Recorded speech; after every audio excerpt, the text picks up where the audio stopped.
Се уште не беше исушено мастилото со кое беше подпишана одлуката за македонската независност, а веќе беа започнати таните договори меѓу Слободан Милошевиќ и тогашниот грчки премиер Константин Мицотакис за организирање на поширока конференција на која би се расправало за судбината на Македонија. Таквите пораки веќе били испратени до Бугарија, Романија и Турција. Тоа беше иницијатива на Мицотакис, која Милошевиќ ја поддржа. Тоа на еден ручек во Брисел, седнати околу масата, ми го кажа преговарачот на Европската Унија, Кутилјеро, португалецот Кутилјеро, крена една салветка од масата, ја стави вака и ми вели го гледаш оној кој збор употреби, дебелиот од другата страна на масата, вели, Милошевиќ седеше веднаш од Карши, Милошевиќ, Карингтон, па Туџман и сите останати. Да, викам, тој вели му предложил на Мицотакис да ја поделат Македонија. И тоа беше како ние дознавме за таа идеја за поделба. Македонскиот премиер Никола Кљусев и неговиот заменик Блаже Ристовски заминуваат на тајни разговори за одбивање на предлогот на Милошевиќ и Мицотакис. Го зедовме авиончето и право во Софија. Разговаравме таму со бугарското раководство. И тогава аз казах на нашия министър-председател, в никакъв случай тая конференция не бива да се свиква.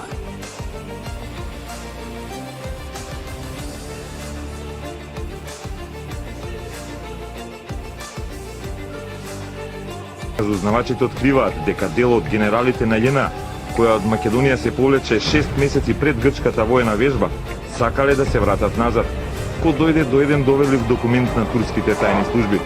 Тргнале по напис, објавен во словенечкиот неделник Дело во ноември 92. Турските разузнавачи откриле дека имало српско-грчки воен план за поделба на Македонија. Милан Милошевиќ и Неделјко Бошковиќ, двајцата команданти на војното разузнавање и на безбедносниот сектор на третата армиска област на ЈНА, во која дотогаш била Македонија, пред грчките колеги офицери ги презентирале плановите наречени Стара Србија и Мост. Двете операции се крстени по премостувањето на просторот меѓу Србија и Грција и по старото име користено за Македонија. Планот предвидувал вооружување на населението на клонето на Милошевиќ во Македонија и Косово. Освен тоа, дел од оружјето веќе било доставено и до албанските ултранационалисти, кои биле мотивирани да ја воспостават и прогласат Илирида. По правичното вооружување би почнале провокации меѓу албанците и македонците, пошто српското население би побарало помош од југословенската армија. Кога ЈНА би влегла во Македонија, тогаш од југ требало да упадне грчката армија и да ја завземе територијата до линијата Кичево, Македонски Брод, Прилеп, Неготино, Струмица, Новосело, предлагале српските генерали.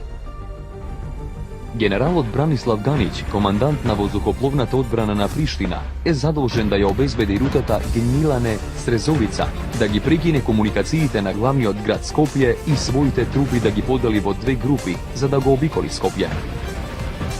Остатокот од српските трупи требало да го заземе западниот дел на Македонија, каде што мнозинство се албанци, и да навлезе и на албанска територија. Во планот се проценети и загубите.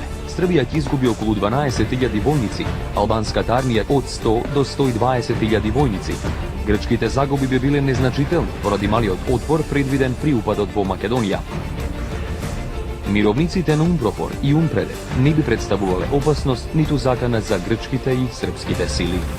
Овој план е нотиран и доставен до турскиот државен врв. Откриен е во исто време кога на југ се изведувале грчките војни вежби. Преку Европската Унија и НАТО, за планот дознале и македонските политичари.